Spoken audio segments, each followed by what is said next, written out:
بسم اللہ الرحمن الرحیم۔ شروع کرتا ہوں اللہ کے نام سے جو بے انتہا مہربان نہایت رحم والے ہیں۔ الحمد للہ فاطر السماوات والارض جاعل الملائکة رسلا اولی اجنحة مثنى وثلاث ورباع يزيد في الخلق ما يشاء ان اللہ على كل شيء قدیر۔ ما يفتح الله للناس من رحمة فلا ممسك لها وما يمسك فلا مرسل له من بعده وهو العزيز الحكيم۔ اس معبود برحق اللہ ہی کے لیے تمام تعریف سزاوار ہیں جو ابتداً آسمانوں اور زمین کے پیدا کرنے والے اور دو دو تین تین چار چار پروں والے فرشتوں کو اپنا پیغام پہنچانے والے بنانے والے ہیں، مخلوق میں جو چاہیں زیادتی کرتے ہیں۔ اللہ تعالیٰ یقیناً ہر چیز پر قادر ہے۔ اللہ تعالیٰ جو رحمت لوگوں کے لیے کھول دے سو اس کا کوئی بند کرنے والا نہیں، اور جس کو بند کر دے سو اس کے بعد اس کا کوئی جاری کرنے والا نہیں، اور اللہ ہی غالب اور حکمت والے ہیں۔ سامعین بناتوں کی تفسیر سماعت کیجئے۔ اللہ تعالیٰ کی تعریف۔ ابن عباس رضی اللہ عنہما فرماتے ہیں، فاطر کے بالکل ٹھیک معنی میں نے سب سے پہلے ایک عربی کی زبانی سن کر معلوم کیے۔ وہ اپنے ایک ساتھی عربی سے جھگڑتا ہوا آیا۔ ایک کنویں کے بارے میں ان کا اختلاف تھا، تو عربی نے کہا انا فطرتها، یعنی پہل میں نے ہی اسے بنایا ہے۔ پس معنی یہ ہوئے کہ ابتدا بے نمونہ صرف اپنی قدرت کاملہ سے اللہ تبارک و تعالی نے زمین و آسمان کو پیدا کیا۔ ضحاک رحمہ اللہ سے مروی ہے کہ فاطر کے معنی خالق کے ہیں، یعنی پیدا کرنے والے کے۔ اپنے اور اپنے نبیوں کے درمیان قاصد اللہ نے اپنے فرشتوں کو بنایا ہے جو پروں والے ہیں، اڑتے ہیں تاکہ جلدی سے اللہ تعالیٰ کا پیغام اللہ کے رسولوں تک پہنچائیں۔ ان میں سے بعض دو پروں والے ہیں، بعض کے تین تین پر ہیں، بعض کے چار چار پر ہیں، بعض کے ان سے بھی زیادہ ہیں۔ چنانچہ صحیح بخاری اور صحیح مسلم میں رسول اللہ صلی اللہ علیہ وسلم کا فرمان ہے کہ رسول اللہ صلی اللہ علیہ وسلم نے لیلۃ المعراج میں جبرائیل علیہ السلام کو دیکھا۔ ان کے 600 پر تھے اور ہر دو پر کے درمیان مشرق و مغرب جتنا فاصلہ تھا۔ یہاں بھی اللہ تعالیٰ فرماتے ہیں، رب جو چاہے اپنی مخلوق میں زیادتی کرے، جس کے چاہتے ہیں اس سے بھی زیادہ پر کر دیتے ہیں، اور کائنات میں جو چاہے رچاتے ہیں۔ اس سے مراد اچھی آواز بھی لی گئی ہے، چنانچہ ایک شاد قراءت فی الحلقی ہا کے ساتھ بھی ہے، واللہ اعلم۔ اللہ تعالیٰ ہر چیز پر غالب ہے۔ اللہ تعالیٰ کا چاہا ہوا سب کچھ ہو کر رہتا ہے، بغیر اللہ کی چاہت کے کچھ بھی نہیں ہوتا۔ جو وہ دے اسے کوئی روکنے والا نہیں، اور جسے وہ روک لے اسے کوئی دینے والا نہیں۔ چنانچہ صحیح بخاری میں ہے کہ فرض نماز کے سلام کے پھیرنے کے بعد ہمیشہ نبی صلی اللہ علیہ وسلم یہی کلمات پڑھتے، لا الہ الا اللہ وحدہ لا شریک لہ، لہ الملک ولہ الحمد وہو علی کل شیء قدیر، اللہم لا مانع لما اعطیت ولا معطی لما منعت ولا ينفع ذا الجد منک الجد، یعنی نہیں ہے کوئی معبود اے اللہ سوائے آپ کے، آپ اکیلے ہیں، آپ کا کوئی شریک نہیں، آپ ہی کے لیے بادشاہت ہے اور آپ ہی کے لیے تعریف ہے، اور آپ ہر چیز پر قادر ہیں۔ اے اللہ، جسے آپ عطا کرنا چاہیں اسے کوئی آپ کی عطا روک نہیں سکتا، اور جس کو آپ نہ دینا چاہیں اس کو کوئی عطا کر نہیں سکتا، اور کسی صاحب جلال اور صاحب جاہ و حشمت اور صاحب جد آدمی کا مقام و مرتبہ آپ کے بالمقابل نفع نہیں دے سکتا۔ اور رسول اللہ صلی اللہ علیہ وسلم فضول گوئی اور کثرت سوال اور مال کی بربادی سے منع فرماتے تھے، اور آپ لڑکیوں کو زندہ درگور کرنے اور ماؤں کی نافرمانیاں کرنے اور خود لینے اور دوسروں کو نہ دینے سے بھی روکتے تھے، جیسا کہ صحیح مسلم، سنن نبی داؤد وغیرہ میں ہے۔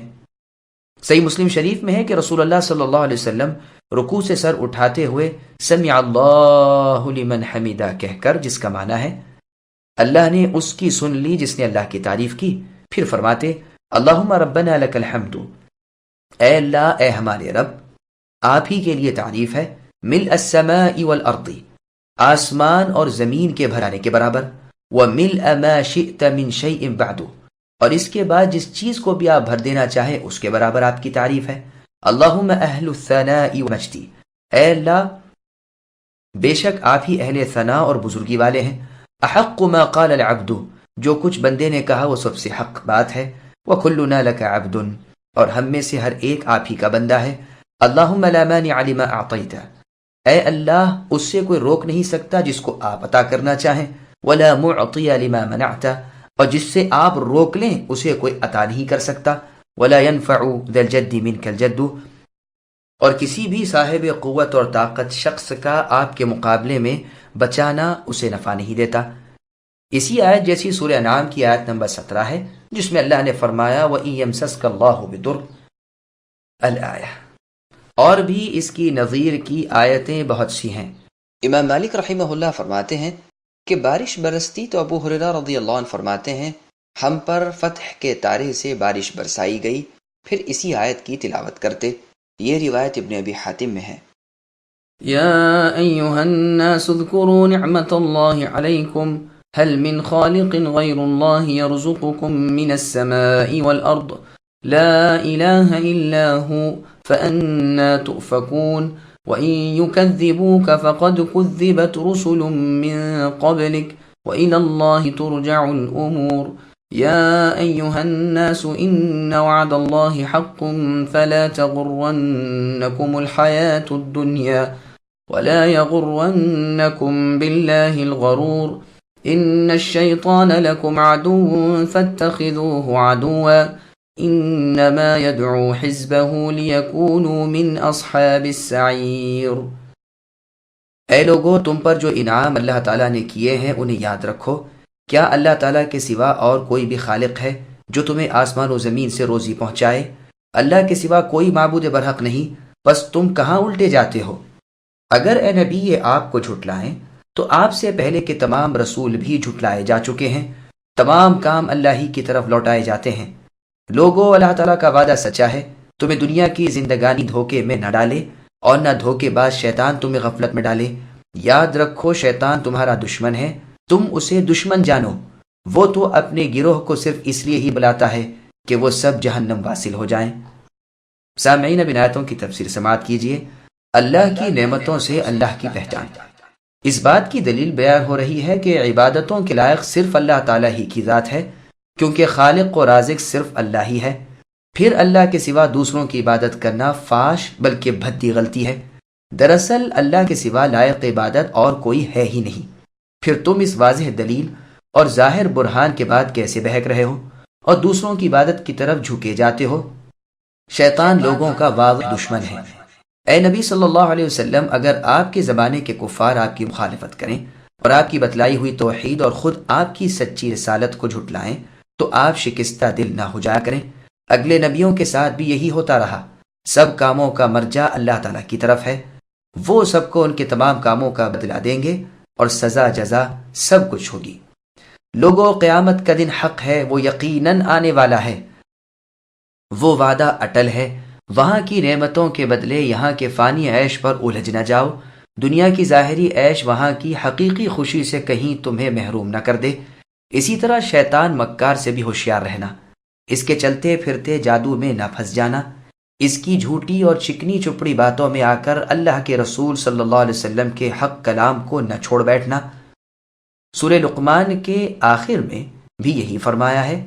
پس غرور یعنی دھوکے باز یعنی شیطان کو کہا گیا ہے۔ جب مسلمانوں اور منافقوں کے درمیان قیامت کے دن دیوار کھڑی کر دی جائے گی، جس میں دروازہ ہوگا، جس کے اندرونی حصے میں رحمت ہوگی اور ظاہری حصے میں عذاب ہوگا، اس وقت منافقین مؤمنین سے کہیں گے کہ کیا ہم تمہارے ساتھی نہ تھے؟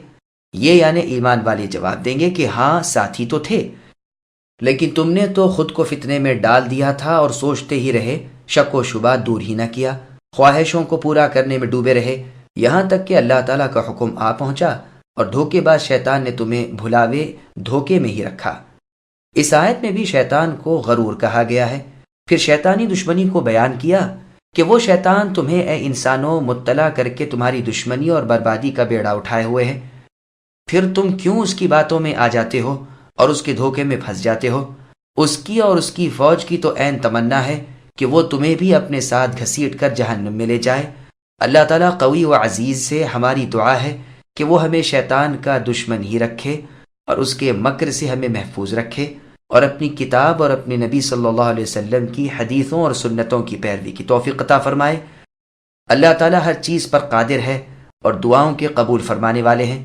جس طرح اس آیت میں شیطان کی دشمنی کا بیان کیا گیا ہے، اسی طرح سورہ کہف کی آیت نمبر 50 وَإِذْ قُلْنَا لِلْمَلَائِكَةِ میں بھی اسی کی دشمنی کا ذکر ہے اور اس سے آگاہی اور چوکنا کر دیا گیا ہے۔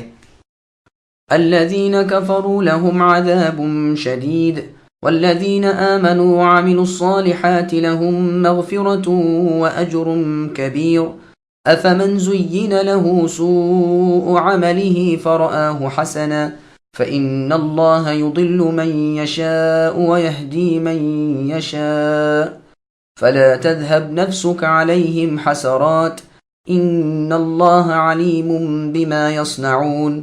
جو لوگ کافر ہوئے ان کے لیے سخت سزا ہے، اور جو لوگ ایمان لائے اور نیک اعمال کیے ان کے لیے بخشش ہے اور بہت بڑا اجر ہے۔ کیا پس وہ شخص جس کے لیے اس کے برے اعمال زینت دیے گئے ہیں اور وہ انہیں اچھے اعمال سمجھتا ہے؟ یقین مانو کہ اللہ تعالیٰ جسے چاہے گمراہ کرتے ہیں اور جسے چاہے راہ راست دکھاتے ہیں۔ بس آپ کو اے نبی ان پر غم کھا کھا کر اپنی جان ہلاکت میں نہ ڈالنی چاہیے۔ یہ جو کچھ کر رہے ہیں اس سے یقیناً اللہ تعالیٰ بخوبی واقف ہیں۔ سامعین، اب ان آیتوں کی تفصیل سماعت کیجیے۔ دنیا کی زندگی عارضی اور بے پائیدار ہے۔ گزشتہ آیتوں میں گزرا تھا کہ شیطانوں کے تابع داروں کی جگہ جہنم ہے، اس لیے یہاں بیان ہو رہا ہے کہ کفار کے لیے سخت تر عذاب ہیں، اس لیے کہ یہ شیطان کے تابع اور رحمان کے نافرمان ہیں۔ مومنوں سے جو گناہ ہو بھی جائیں بہت ممکن ہے کہ اللہ تعالیٰ انہیں معاف فرما دے، اور جو نیکیاں ان کی ہیں ان پر انہیں بڑا بھاری اجر و ثواب ملے گا۔ کافر اور بدکار لوگ اپنی بدعمالیوں کو نیکیاں سمجھ بیٹھے ہیں، تو آپ کا ایسے گمراہ لوگوں پر کیا بس ہے؟ ہدایت و گمراہی اللہ تعالیٰ کے ہاتھ ہے، بس آپ کو ان پر غمگین نہ ہونا چاہیے۔ مقدرات الہی جاری ہو چکے ہیں، مصلحت مالک الملوک کو اللہ کے سوا کوئی نہیں جانتے۔ ہدایت و ضلالت میں بھی اللہ کی حکمت ہے، کوئی کام اس سچے حکیم اللہ کا حکمت سے خالی نہیں ہوتا۔ لوگوں کے تمام افعال اللہ پر واضح اور روشن ہیں۔ چنانچہ مستدرک حاکم میں ہے، رسول اللہ صلی اللہ علیہ وسلم فرماتے ہیں، اللہ تعالیٰ نے اپنی تمام مخلوق کو اندھیرے میں پیدا کیا، پھر ان پر اپنا نور ڈالا، بس جس پر وہ نور پڑ گیا وہ دنیا میں آ کر سیدھی راہ چلا، اور جسے اس دن وہ نور نہ ملا وہ دنیا میں آ کر بھی ہدایت سے بہراور نہ ہو سکا۔ اسی لیے میں کہتا ہوں کہ اللہ عز و جل کے علم کے مطابق قلم چل کر خشک ہو گیا۔ والله الذي أرسل الرياح فتثير سحابا فسقناه إلى بلد ميت فأحيينا به الأرض بعد موتها كذلك النشور من كان يريد العزة فلله العزة جميعا إليه يصعد الكلم الطيب والعمل الصالح يرفعه والذين يمكرون السيئات لهم عذاب شديد ومكر أولئك هو يبور والله خلقكم من تراب ثم من نطفة ثم جعلكم أزواجا وما تحمل من أنثى ولا تضع إلا بعلمه وما يعمر من معمر ولا ينقص من عمره إلا في كتاب إن ذلك على الله يسير۔ اور اللہ ہی ہوائیں چلاتے ہیں جو بادلوں کو اٹھاتی ہیں، پھر ہم بادلوں کو خشک زمین کی طرف لے جاتے ہیں اور اس سے اس زمین کو اس کی موت کے بعد زندہ کر دیتے ہیں۔ اسی طرح دوبارہ جی اٹھنا بھی ہے۔ جو شخص عزت حاصل کرنا چاہتا ہو تو اللہ تعالیٰ ہی کی ساری عزت ہے۔ تمام تر ستھرے کلمات اللہ ہی کی طرف چڑھتے ہیں اور نیک عمل بھی جسے وہ بلند کرتے ہیں۔ جو لوگ برائیوں کے داؤ گھات میں لگے رہتے ہیں ان کے لیے سخت تر عذاب ہے اور ان کا یہ مکر برباد ہو جائے گا۔ لوگو، اللہ تعالیٰ نے تمہیں مٹی سے پھر نطفے سے پیدا کیا ہے، پھر تمہیں مرد و عورت بنا دیا ہے۔ عورتوں کا حاملہ ہونا اور بچوں کا تولد یعنی پیدا ہونا سب اللہ کے علم سے ہی ہے، اور جو بڑی عمر والا عمر دیا جائے اور جس کسی کی عمر گھٹے وہ سب کتاب میں لکھا ہوا ہے۔ بے شک اللہ تعالیٰ پر یہ سب بالکل آسان ہے۔ سامعین، اب آیتوں کی تفصیل سماعت کیجیے۔ اللہ تعالیٰ کی قدرتوں کا بیان۔ موت کے بعد زندگی پر قرآن کریم میں عموماً خشک زمین کے ہرا ہونے سے استدلال کیا گیا ہے، جیسے سورہ حج وغیرہ میں ہے۔ بندوں کے لیے اس میں پوری عبرت اور مردوں کے زندہ ہونے کی پوری دلیل اس میں موجود ہے کہ زمین بالکل سوکھی پڑی ہے، کوئی تر و تازگی اس میں نظر نہیں آتی، لیکن بادل اٹھتے ہیں، پانی برساتے ہیں۔ کہ اس کی خشکی تازگی اور اس کی موت زندگی سے بدل جاتی ہے، یا تو ایک تنکا بھی نظر نہ آتا تھا یا کوسوں تک ہریالی ہی ہریالی ہو جاتی ہے۔ اسی طرح بنو آدم کے اجزاء قبروں وغیرہ میں بکھرے پڑے ہوں گے، ایک سے ایک الگ ہوگا، لیکن عرش کے نیچے سے پانی برستے ہی تمام جسم قبروں میں سے اگنے لگیں گے جیسے زمین سے دانے اگ آتے ہیں۔ چنانچہ صحیح بخاری، مسلم، سنن نبی داؤد وغیرہ میں حدیث ہے، ابن آدم تمام کا تمام گل سڑ جاتا ہے، لیکن ریڑھ کی ہڈی نہیں سڑتی، اسی سے پیدا کیا گیا ہے اور اسی سے ترکیب دیا جائے گا۔ یہاں بھی نشان بتا کر فرمایا اسی طرح موت کے بعد کی زیست ہے۔ سورہ حج کی تفسیر میں یہ حدیث گزر چکی ہے، جس کو امام احمد نے روایت کیا ہے۔ ابو رزین رضی اللہ عنہ نے رسول اللہ صلی اللہ علیہ وسلم سے پوچھا کہ اے اللہ کے رسول، اللہ تعالیٰ مردوں کو کس طرح زندہ کریں گے، اور اللہ کی مخلوق میں اس بات کی کیا دلیل ہے؟ رسول اللہ نے فرمایا، اے ابو رزین، کیا تم اپنی بستی کے آس پاس کی زمین کے پاس سے اس حالت میں نہیں گزرے کہ وہ خشک بنجر پڑی ہوتی ہے، پھر جو تم گزرتے ہو تو دیکھتے ہو کہ وہ سبزہ زار بنی ہوئی ہے اور تازگی کے ساتھ لہرا رہی ہے؟ ابو رزین رضی اللہ عنہ نے جواب دیا، ہاں اے اللہ کے رسول، یہ تو اکثر دیکھنے میں آیا ہے۔ رسول اللہ نے فرمایا، بس اسی طرح اللہ مردوں کو زندہ کریں گے۔ جو شخص دنیا اور آخرت میں باعزت رہنا چاہتا ہو، اسے اللہ تعالیٰ کی اطاعت گزاری کرنی چاہیے، وہی اس مقصد کے پورے کرنے والے ہیں۔ دنیا اور آخرت کے مالک اللہ ہی ہیں، ساری عزتیں اللہ کی ملکیت میں ہیں۔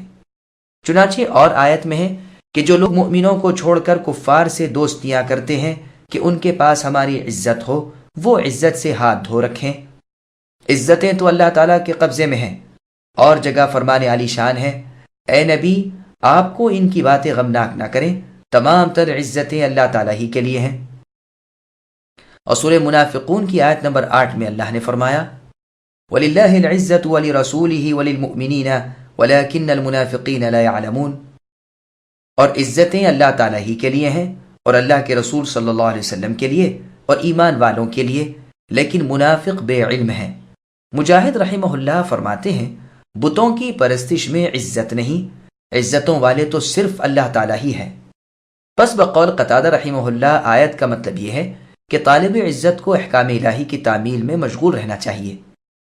اور یہ بھی کہا گیا ہے کہ جو یہ جاننا چاہتا ہو کہ کس کے لیے عزت ہے، وہ جان لے کہ ساری عزتیں اللہ تعالیٰ ہی کے لیے ہیں۔ ذکر، تلاوت، دعا وغیرہ پاک کلیمے اللہ ہی کی طرف چڑھتے ہیں۔ چنانچہ مستدرک حاکم میں ہے، عبداللہ بن مسعود رضی اللہ عنہ فرماتے ہیں، ہم جتنی احادیث تمہارے سامنے بیان کرتے ہیں، سب کی تصدیق کتاب اللہ سے پیش کر سکتے ہیں۔ سنو، مسلمان بندہ جب سبحان اللہ و بحمدہ والحمد للہ ولا الہ الا اللہ واللہ اکبر تبارک اللہ پڑھتا ہے تو ان کلمات کو فرشتہ اپنے پر تلے لے کر آسمان پر چڑھ جاتا ہے۔ فرشتوں کے جس مجمع کے پاس سے گزرتا ہے، وہ مجمع ان کلمات کے کہنے والے کے لیے استغفار کرتا ہے، یہاں تک کہ رب العالمین عز و جل کے چہرے کے بالکل سامنے یہ کلمات پیش کیے جاتے ہیں۔ پھر آپ رضی اللہ عنہ نے یہی آیت تلاوت فرمائی، الیہ یصعد الکلم الطیب والعمل الصالح یرفعہ۔ کامل احبار رحمہ اللہ فرماتے ہیں، سبحان اللہ اور لا الہ الا اللہ اور اللہ اکبر عرش کے ارد گرد آہستہ آہستہ آواز نکالتے ہیں، جیسے شہد کی مکھیوں کی بنبناہٹ ہوتی ہے۔ اپنے کہنے والے کا ذکر اللہ تعالیٰ کے سامنے کرتے رہتے ہیں اور نیک اعمال خزانوں میں محفوظ رہتے ہیں۔ مسند احمد میں ہے، رسول اللہ صلی اللہ علیہ وسلم فرماتے ہیں، جو لوگ اللہ تعالیٰ کا جلال، اللہ کی تسبیح، اللہ کی حمد، اللہ کی بڑائی، اللہ کی وحدانیت کا ذکر کرتے رہتے ہیں، ان کے لیے ان کے یہ کلمات عرش کے آس پاس اللہ تعالیٰ کے سامنے ان کا ذکر کرتے رہتے ہیں۔ کیا تم نہیں چاہتے کہ کوئی نہ کوئی تمہارا ذکر تمہارے رب اللہ تعالیٰ کے سامنے کرتا رہے؟ یہ روایت سنن ابن ماجہ میں بھی موجود ہے۔ ابن عباس رضی اللہ عنہما کا فرمان ہے کہ پاک کلموں سے مراد اللہ تعالیٰ کا ذکر ہے اور عمل صالح سے مراد فرائض کی ادائیگی ہے۔ پس جو شخص اللہ تعالیٰ کا ذکر اور ادائے فریضہ کرے، اس کا عمل اس کے ذکر کو اللہ تعالیٰ کی طرف چڑھاتا ہے، اور جو ذکر کرے لیکن فریضہ ادا نہ کرے، اس کا کلام اس کے عمل پر لوٹا دیا جاتا ہے۔ اسی طرح مجاہد رحمہ اللہ فرماتے ہیں کہ کلمہ طیب کو عمل صالح لے جاتا ہے، اور بزرگوں سے بھی یہی منقول ہے۔ بلکہ ایاس ابن معاویہ رحمہ اللہ فرماتے ہیں، اگر عمل صالح نہ ہو تو کلمہ طیبہ اوپر کو نہیں اٹھتا، حسن و قتادہ رحمہم اللہ فرماتے ہیں قول بغیر عمل کے مردود ہے۔ برائیوں کے گھات میں لگنے والے وہ لوگ ہیں جو مکاری اور ریاکاری سے اعمال کرتے ہیں۔ یہ تمام تر روایتیں تفسیر ابن جریر طبری کی ہیں۔ لوگوں پر گو یہ ظاہر ہو کہ وہ اللہ تعالیٰ کی فرما برداری کرتے ہیں، لیکن دراصل اللہ تعالیٰ کے نزدیک وہ سب سے زیادہ برے ہیں۔ جو نیکیاں وہ کرتے ہیں وہ صرف دکھاوے کی ہیں، یہ ذکر اللہ بہت ہی کم کرتے ہیں۔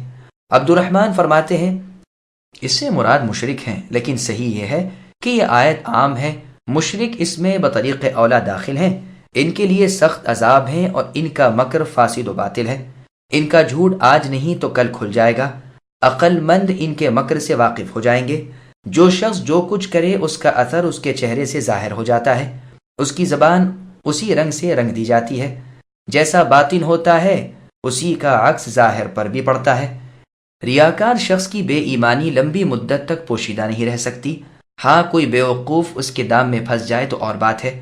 مومن پورے عقل مند اور کامل دانا ہوتے ہیں، وہ ان دھوکے بازوں سے بخوبی آگاہ ہو جاتے ہیں، اور اس عالم الغیب اللہ تعالیٰ پر تو کوئی بات بھی چھپ نہیں سکتی۔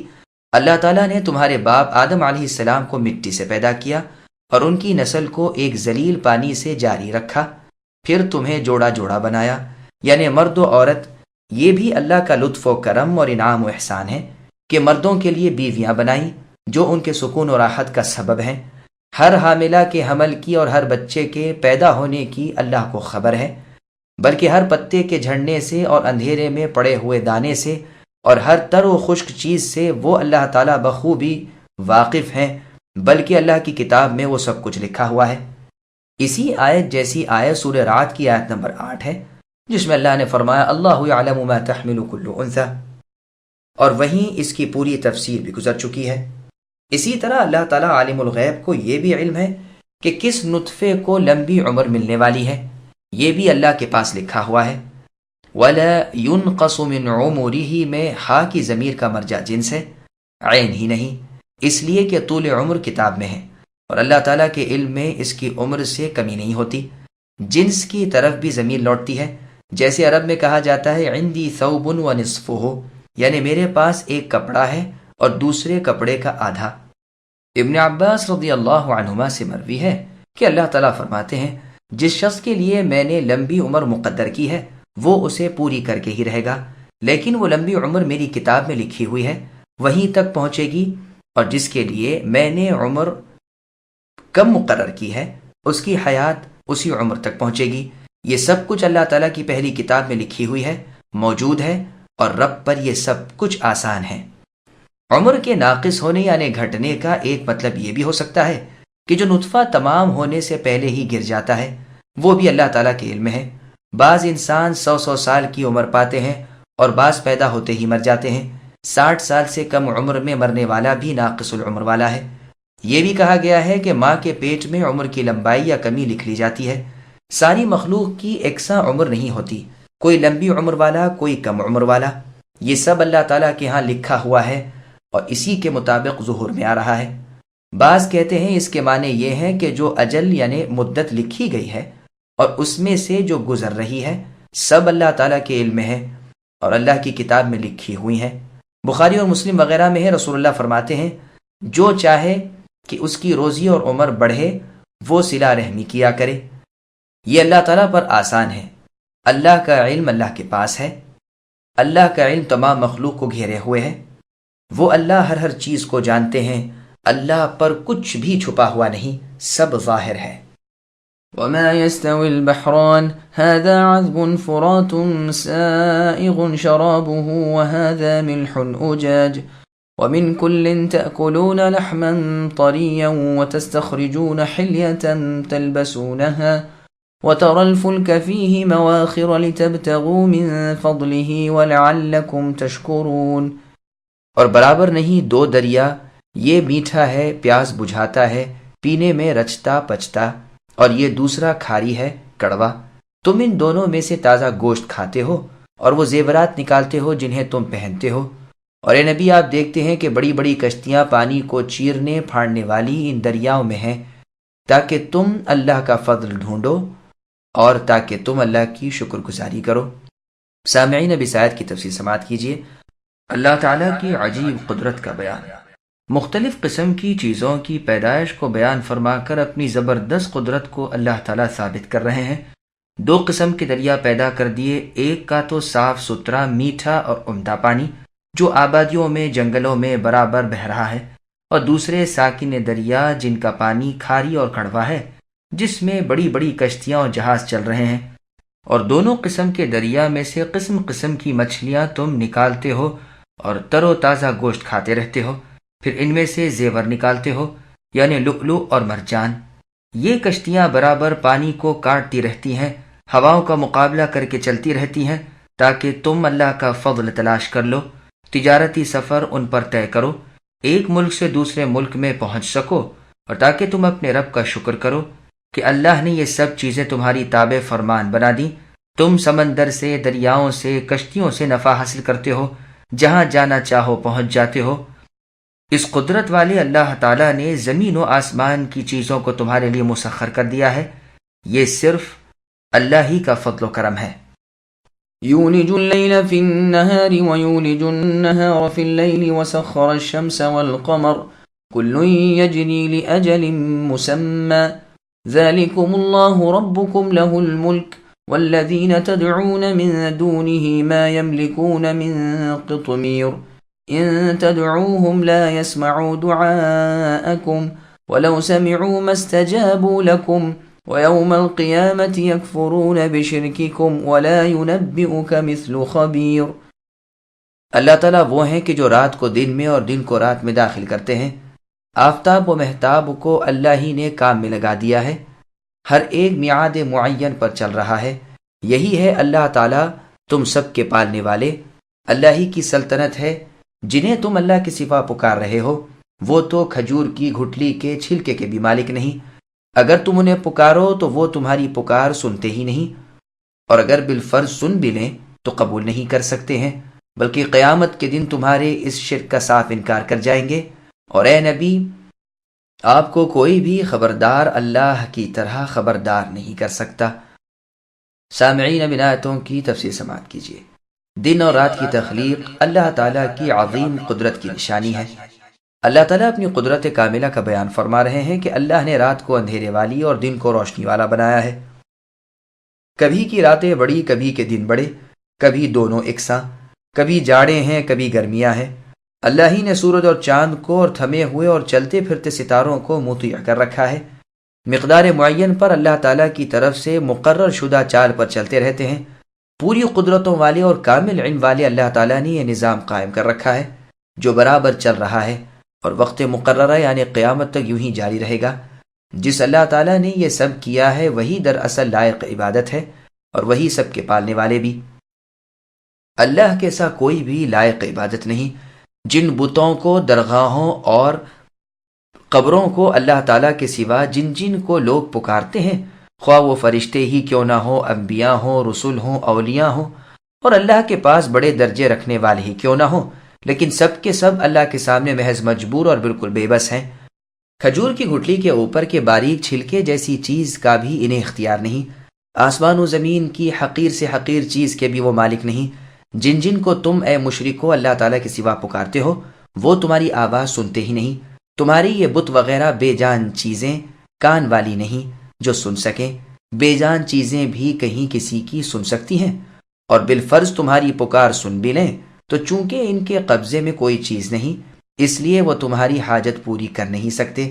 قیامت کے دن تمہارے اس شرک سے وہ انکاری ہو جائیں گے، تم سے بیزار نظر آئیں گے، جیسے اللہ نے سورہ احقاف کی آیت نمبر 5 میں فرمایا، وَمَنْ أَضَلُّ مِمَّنْ يَدْعُو مِن دُونِ اللَّهِ، یعنی اس سے زیادہ گمراہ کون ہوگا جو اللہ تعالیٰ کے سوا ایسوں کو پکارتا ہے جو قیامت تک ان کی پکار کو قبول نہ کر سکیں، بلکہ ان کی دعا سے وہ محض بے خبر اور غافل ہیں، اور میدان محشر میں وہ ان کے دشمن ہو جائیں گے اور ان کی عبادتوں سے منکر ہو جائیں گے۔ اور سورہ مریم کی آیت نمبر 81 میں اللہ نے فرمایا، وَاتَّخَذُوا مِن دُونِ اللَّهِ آلِهَةً لِيَكُونُوا لَهُمْ عِزًّا، یعنی اللہ تعالیٰ کے سوا اور معبود ان مشرکوں نے اس واسطے بنا لیے ہیں تاکہ وہ ان کے لیے باعث عزت بنے، لیکن ایسا ہونے کا نہیں، بلکہ وہ ان کی عبادتوں سے بھی انکاری ہو جائیں گے اور ان کے مخالف اور دشمن بن جائیں گے۔ بھلا بتاؤ اللہ تعالیٰ جیسی سچی خبریں اور کون دے سکتے ہیں؟ جو اللہ نے فرمایا وہ یقیناً ہو کر ہی رہے گا، جو کچھ ہونے والا ہے اس سے اللہ تعالیٰ پوری طرح باخبر ہیں، اس جیسی خبر کوئی اور نہیں دے سکتا۔ يا أيها الناس أنتم الفقراء إلى الله والله هو الغني الحميد إن يشأ يذهبكم ويأتي بخلق جديد وما ذلك على الله بعزيز ولا تزر وازرة وزر أخرى وإن تدع مثقلة إلى حملها لا يحمل منه شيء ولو كان ذا قربى انما تنذر الذين يخشون ربهم بالغيب واقاموا الصلاة ومن تزكى فانما يتزكى لنفسه والى الله المصير۔ اے لوگو، تم اللہ تعالیٰ کی طرف محتاج ہو اور اللہ تعالیٰ بے نیاز تعریفوں والے ہیں۔ اگر اللہ تعالیٰ چاہیں تو تم کو فنا کر دیں اور ایک نئی مخلوق پیدا کر دیں، اور یہ بات اللہ تعالیٰ کو کچھ مشکل نہیں۔ کوئی بھی بوجھ اٹھانے والا دوسرے کا بوجھ نہیں اٹھائے گا۔ اگر کوئی گراں بار دوسرے کو اپنا بوجھ اٹھانے کے لیے بلائے گا تو وہ اس میں سے کچھ بھی نہ اٹھائے گا، گو قرابت دار ہی کیوں نہ ہو۔ اے نبی، آپ تو صرف انہی کو آگاہ کر سکتے ہیں جو غائبانہ طور پر اپنے رب سے ڈرتے رہتے ہیں اور نمازوں کی پابندی کرتے ہیں۔ جو بھی پاک ہو جائے وہ اپنے ہی نفع کے لیے پاک ہوگا اور لوٹنا اللہ ہی کی طرف ہے۔ سامعین، اب ان آیتوں کی تفسیر سماعت کیجیے۔ اللہ تعالیٰ سب کو فنا کرنے پر قادر ہے۔ اللہ تعالیٰ ساری مخلوق سے بے نیاز ہے اور تمام مخلوق اللہ کی محتاج ہے۔ اللہ تعالیٰ بے نیاز ہے اور سب اللہ کے در کے فقیر ہیں۔ وہ بے پرواہ ہے اور سب اللہ کے حاجت مند ہیں۔ اللہ کے سامنے ہر کوئی ذلیل ہے اور وہ عزیز ہے۔ کسی قسم کی حرکت و سکون پر کوئی قادر نہیں، سانس تک لینا کسی کے بس میں نہیں۔ مخلوق بالکل ہی بے بس ہے۔ غنی، بے پرواہ اور بے نیاز صرف اللہ تعالیٰ ہی ہے۔ تمام باتوں پر قادر وہی ہے۔ اللہ تعالیٰ جو کرتے ہیں اس میں وہ قابل تعریف ہیں۔ اللہ کا کوئی کام حکمت و تعریف سے خالی نہیں۔ اپنے قول میں، اپنے فعل میں، اپنی شرع اور تقدیروں کے مقرر کرنے میں غرض ہر طرح وہ بزرگ و لائق حمد و ثنا ہے۔ لوگو، اللہ تعالیٰ کی قدرت ہے، اگر وہ چاہے تو تم سب کو غارت و برباد کر دے اور تمہارے عوض دوسرے لوگوں کو لے آئے۔ رب پر یہ کام کچھ مشکل نہیں۔ قیامت کے دن کوئی دوسرے پر لاد نہ چاہے تو یہ چاہت بھی اس کی پوری نہ ہوگی۔ کوئی نہ ملے گا کہ اس کا بوجھ بٹائے۔ عزیز و اقارب بھی منہ موڑ لیں گے اور پیٹ پھیر لیں گے، گو ماں باپ اور اولاد ہو۔ ہر شخص اپنے حال میں مشغول ہوگا، ہر ایک کو اپنی اپنی پڑی ہوگی۔ اکرمہ رحمہ اللہ فرماتے ہیں، پڑوسی پڑوسی کے پیچھے پڑ جائے گا، اللہ تعالیٰ سے عرض کرے گا کہ اس سے اے اللہ پوچھئے تو صحیح کہ اس نے مجھ سے اپنا دروازہ کیوں بند کر لیا تھا۔ کافر مؤمن کے پیچھے لگ جائے گا اور جو احسان اس نے دنیا میں کیے تھے وہ یاد دلا کر کہے گا کہ آج میں تیرا محتاج ہوں۔ مؤمن بھی اس کی سفارش کرے گا اور ہو سکتا ہے کہ اس کا عذاب قدر کم ہو جائے، گو جہنم سے چھٹکارا محال ہے۔ باپ بیٹے کو اپنے احسان جتائے گا اور کہے گا کہ رائی کے دانے برابر مجھے آج اپنی نیکیوں میں سے دے دے۔ وہ یعنی بیٹا کہے گا، ابا آپ چیز تو تھوڑی سی طلب فرما رہے ہیں، لیکن آج تو جو کھٹکا آپ کو ہے وہی مجھے بھی ہے، میں تو کچھ بھی نہیں دے سکتا۔ پھر بیوی کے پاس جائے گا، اس سے کہے گا میں نے تیرے ساتھ دنیا میں کیسے سلوک کیے ہیں؟ وہ کہے گی بہت ہی اچھے۔ یہ کہے گا آج میں تیرا محتاج ہوں، مجھے ایک نیکی دے دے تاکہ عذابوں سے چھوٹ جاؤں۔ وہ جواب دے گی کہ سوال تو بہت ہلکا ہے، لیکن جس خوف میں آپ ہیں وہی ڈر مجھے بھی لگا ہوا ہے، میں تو کچھ بھی سلوک آج نہیں کر سکتی۔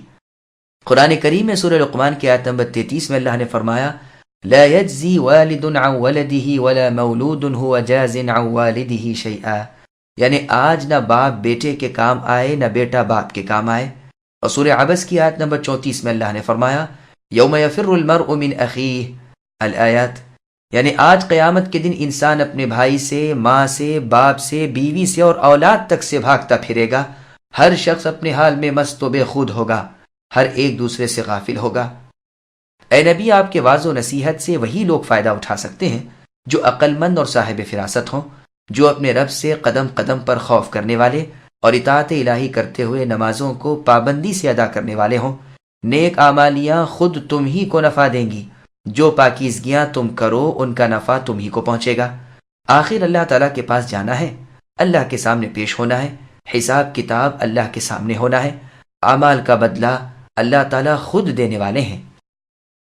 وما يستوي الأعمى والبصير ولا الظلمات ولا النور ولا الظل ولا الحرور وما يستوي الأحياء ولا الأموات إن الله يسمع من يشاء وما أنت بمسمع من في القبور إن أنت إلا نذير إنا أرسلناك بالحق بشيرا ونذيرا وإن من أمة إلا خلا فيها نذير وَإِن يُكَذِّبُوكَ فَقَدْ كَذَّبَ الَّذِينَ مِن قَبْلِهِمْ جَاءَتْهُمْ رُسُلُهُم بِالْبَيِّنَاتِ وَبِالزُّبُرِ وَبِالْكِتَابِ الْمُنِيرِ ثُمَّ أَخَذْتُ الَّذِينَ كَفَرُوا فَكَيْفَ كَانَ نَكِيرِ۔ اور اندھا اور آنکھوں والا برابر نہیں، اور نہ تاریکی اور روشنی، اور نہ چھاؤں اور نہ دھوپ، اور زندے اور مردے برابر نہیں ہو سکتے۔ اللہ تعالیٰ جس کو چاہتے ہیں سنوا دیتے ہیں، اور آپ اے نبی ان لوگوں کو نہیں سنا سکتے جو قبروں میں ہیں، آپ تو صرف ڈرانے والے ہیں۔ ہم ہی نے آپ کو حق دے کر خوشخبری سنانے والا اور ڈر سنانے والا بنا کر بھیجا ہے، اور کوئی امت ایسی نہیں ہوئی جس میں کوئی ڈر سنانے والا نہ گزرا ہو۔ اور اگر یہ لوگ آپ کو جھٹلا دیں تو جو لوگ ان سے پہلے ہو گزرے ہیں انہوں نے بھی جھٹلایا تھا، ان کے پاس بھی ان کے پیغمبر معجزے اور صحیفے اور روشن کتابیں لے کر آئے تھے، پھر میں نے ان کافروں کو پکڑ لیا، سو میرا عذاب کیسا ہوا۔ سامعین اب ان آیتوں کی تفصیل سماعت کیجیے۔ زندہ اور مردہ برابر نہیں، ارشاد ہوتا ہے کہ مؤمن اور کافر برابر نہیں۔ جس طرح اندھا اور دیکھتا، اندھیرا اور روشنی، سایہ اور دھوپ، زندہ اور مردہ برابر نہیں، جس طرح ان چیزوں میں زمین و آسمان کا فرق ہے، اسی طرح ایماندار اور بے ایمان میں بھی بے انتہا فرق ہے۔ مومن مثل آنکھوں والے کے اور اجالے کے اور سائے کے اور زندے کے مانند ہے، برخلاف کافر کہ وہ ایک اندھے کے اور اندھیرے کے اور لو والی گرمی کے ہے۔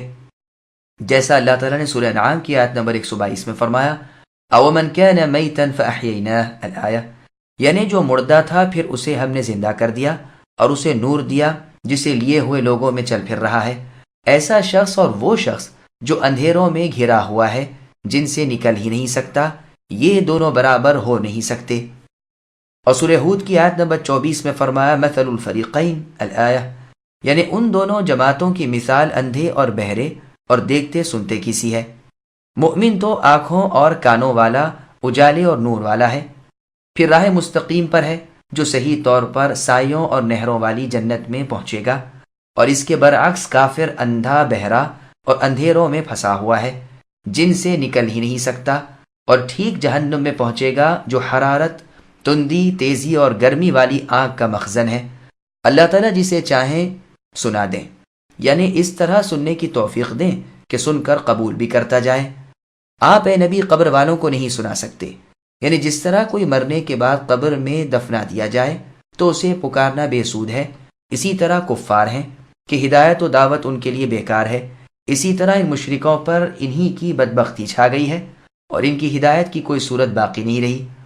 آپ اے نبی ان کو کسی طرح ہدایت پر نہیں لا سکتے، آپ تو صرف آگاہ کر دینے والے ہیں، آپ کے ذمے صرف تبلیغ ہے، ہدایت و ضلالت اللہ تعالیٰ کی طرف سے ہے۔ آدم علیہ السلام سے لے کر آج تک ہر امت میں رسول آتا رہا تاکہ ان کا عذر باقی نہ رہ جائے، جیسے اللہ تعالیٰ نے سورہ رعد کی آیت نمبر 7 میں فرمایا، وَلِكُلِّ قَوْمٍ هَادٍ، اور سورہ نحل کی آیت نمبر 36 میں فرمایا، وَلَقَدْ بَعَثْنَا فِي كُلِّ أُمَّةٍ رَسُولًا وغیرہ۔ ان کا اے نبی آپ کو جھٹلانا کوئی نئی بات نہیں، ان سے پہلے کے لوگوں نے بھی اللہ تعالیٰ کے رسولوں کو جھٹلایا جو بڑے بڑے معجزات، کھلی کھلی دلیلیں، صاف صاف آیتیں لے کر آئے تھے اور نورانی صحیفے ان کے ہاتھوں میں تھے۔ آخر ان کے جھٹلانے کا نتیجہ یہ ہوا کہ میں نے انہیں عذاب و سزا میں گرفتار کر لیا۔ دیکھ لیجئے کہ پھر میرا انکار کا نتیجہ کیا ہوا، کس طرح تباہ و برباد ہوئے۔ واللہ اعلم۔ ألم تر أن الله أنزل من السماء ماء فأخرجنا به ثمرات مختلفا ألوانها ومن الجبال جدد بيض وحمر مختلف ألوانها وغرابيب سود ومن الناس والدواب والأنعام مختلف ألوانه كذلك إنما يخشى الله من عباده العلماء ان اللہ عزیز غفور۔ اے نبی، کیا آپ نے اس بات پر نظر نہیں کی کہ اللہ تعالیٰ نے آسمان سے پانی اتارا پھر ہم نے اس کے ذریعے سے مختلف رنگوں کے پھل نکالے، اور پہاڑوں کے بھی مختلف حصے ہیں، سفید اور سرخ، کہ ان کی بھی رنگتیں مختلف ہیں، اور بہت گہرے سیاہ۔ اور اسی طرح آدمیوں اور جانوروں اور چوپایوں میں بھی بعض ایسے ہیں کہ ان کی رنگتیں مختلف ہیں۔ اللہ تعالیٰ سے ان کے وہی بندے ڈرتے ہیں جو علم رکھتے ہیں، بے شک اللہ تعالیٰ زبردست بڑے بخشنے والے ہیں۔ سامعین، اب ان آیتوں کی تفسیر سماعت کیجیے۔ مختلف رنگ بھی اللہ تعالیٰ کی قدرت ہیں۔ اللہ تعالیٰ کی قدرتوں کے کمالات دیکھو کہ ایک ہی قسم کی چیزوں میں گوناگون نمونے نظر آتے ہیں۔ ایک پانی آسمان سے اترتا ہے اور اسی سے مختلف قسم کے رنگ برنگ کے پھل پیدا ہو جاتے ہیں، سرخ، سبز، سفید وغیرہ۔ اسی طرح ہر ایک کی خوشبو الگ الگ، ہر ایک کا ذائقہ جدا گانا۔ جیسے اللہ تعالیٰ نے سورہ رعد کی آیت نمبر 4 میں فرمایا، وَفِي الْأَرْضِ قِطَعٌ مُتَجَاوِرَاتٌ الآیہ، یعنی کہیں انگور ہے، کہیں کھجور ہے، کہیں کھیتی ہے وغیرہ۔ اسی طرح پہاڑوں کی پیدائش بھی قسم قسم کی ہے، کوئی سفید ہے، کوئی سرخ ہے، کوئی کالا ہے۔ کسی میں راستے اور گھاٹیاں ہیں، کوئی لمبا ہے، کوئی ناہموار ہے۔ ان بے جان چیزوں کے بعد جاندار چیزوں پر نظر ڈالو، انسانوں کو، جانوروں کو، چوپائیوں کو دیکھو، ان میں بھی اللہ تعالیٰ کی عظیم قدرت کی وضع کی گلکاریاں پاؤ گے۔ بربر، حبشی، طماطم بالکل سیاہ فام ہوتے ہیں، ثقالیبہ قوم روی بالکل سفید رنگ، عرب درمیانہ، ہندی ان کے قریب قریب۔ چنانچہ سورہ روم کی آیت نمبر 22 میں اللہ نے فرمایا، وَاخْتِلَافُ أَلْسِنَتِكُمْ وَأَلْوَانِكُمْ، تمہاری بول چال کا اختلاف، تمہارے رنگوں کا اختلاف بھی ایک عالم کے لیے تو قدرت کی کامل نشانی ہے۔ اسی طرح چوپائے اور دیگر حیوانات کے رنگ روپ بھی علیحدہ علیحدہ ہیں، بلکہ ایک ہی قسم کے جانوروں میں ان کی رنگتیں بھی مختلف ہیں، بلکہ ایک ہی جانور کے جسم پر کئی قسم کے رنگ ہوتے ہیں۔ سبحان اللہ، سب سے اچھے خالق ہیں اللہ تعالیٰ، کیسی کچھ برکتوں والے ہیں۔ اس کے بعد ہی فرمایا کہ جتنا کچھ خوف الہی کرنا چاہیے اتنا خوف تو اللہ تعالیٰ سے صرف علماء ہی کرتے ہیں، کیونکہ وہ جاننے بوجھنے والے ہوتے ہیں۔ حقیقتاً جو شخص جس قدر اللہ تعالیٰ کی ذات و صفات کی نسبت معلومات زیادہ رکھے گا، اسی قدر اللہ کی عظیم، قدیر، علیم الہی کی عظمت و ہیبت اس کے دل میں بڑھے گی، اور اس قدر اس کی خشیت اس کے دل میں زیادہ ہوگی۔ جو جانے گا کہ اللہ تعالیٰ ہر چیز پر قادر ہیں، وہ قدم قدم پر اللہ تعالیٰ سے ڈرتا رہے گا۔ اللہ تعالیٰ کے ساتھ سچا علم اسے حاصل ہے جو اللہ کی ذات کے ساتھ کسی کو شریک نہ کرے، اللہ کے حلال کیے ہوئے کو حلال اور اللہ کے حرام بتائے ہوئے کاموں کو حرام جانے، اللہ کے فرمان پر یقین کرے، اللہ کی وصیت کی نگہبانی کرے، اللہ کی ملاقات کو برحق جانے اور اس کا شوق رکھے، اپنے اعمال کے حساب کو سچ سمجھے۔ خشیت ایک قوت ہوتی ہے جو بندے کے اور اللہ تعالیٰ کی نافرمانی کے درمیان حائل ہو جاتی ہے۔ عالم کہتے ہی اسے ہیں جو در پردہ بھی اللہ تعالیٰ سے ڈرتا رہے اور اللہ تعالیٰ کی رضامندی کی رغبت کرے اور اللہ کی ناراضگی کے کاموں سے نفرت رکھے۔ ابن مسعود رضی اللہ عنہ فرماتے ہیں، باتوں کی زیادتی کا نام علم نہیں، علم نام ہے بکثرت اللہ تعالیٰ سے ڈرنے کا۔ امام مالک رحمہ اللہ کا قول ہے کہ کثرت روایات کا نام علم نہیں، علم تو ایک نور ہے جسے اللہ تعالیٰ اپنے بندے کے دل میں ڈال دیتے ہیں۔ احمد ابن صالح المصری رحمہ اللہ فرماتے ہیں، علم کثرت روایات کا نام نہیں، بلکہ علم نام ہے اس کا جس کی تابعداری اللہ تعالیٰ کی طرف سے فرض ہے، یعنی کتاب و سنت اور صحابہ اور ائمہ سے پہنچا ہو، وہ روایت سے ہی حاصل ہوتا ہے۔ نور جو بندے کے آگے آگے ہوتا ہے وہ علم کو اور اس کے مطلب کو سمجھ لیتا ہے۔ مروی ہے کہ علماء کی 3 قسمیں ہیں، عالم باللہ، عالم بامر اللہ اور عالم باللہ و بامر اللہ۔ عالم باللہ عالم بامر اللہ نہیں، اور عالم بامر اللہ عالم باللہ نہیں۔ ہاں، عالم باللہ و بامر اللہ وہ ہے جو اللہ تعالیٰ سے ڈرتا ہو اور حدود و فرائض کو جانتا ہو۔ عالم باللہ وہ ہے جو اللہ تعالیٰ سے ڈرتا ہو لیکن اللہ کی حدود اور فرائض کو نہ جانتا ہو۔ عالم بامر اللہ وہ ہے جو حدود و فرائض کو تو جانتا ہو لیکن دل اس کا خشیت الہی سے خالی ہو۔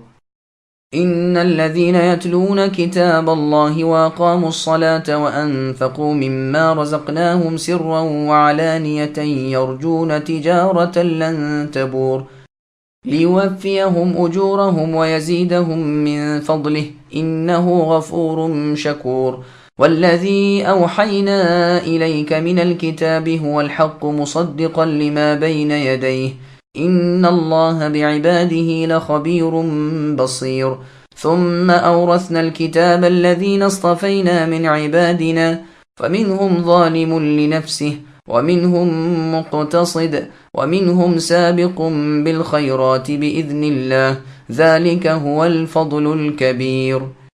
بے شک جو لوگ کتاب اللہ کی تلاوت کرتے رہتے ہیں اور نماز کی پابندی رکھتے ہیں اور جو کچھ ہم نے ان کو عطا فرمایا ہے اس میں سے پوشیدہ اور علانیہ خرچ کرتے ہیں، وہ ایسی تجارت کے امیدوار ہیں جو کبھی مانند نہ ہوگی، تاکہ ان کو ان کی اجرتیں پوری دیں اور ان کو اپنے فضل سے اور زیادہ دیں۔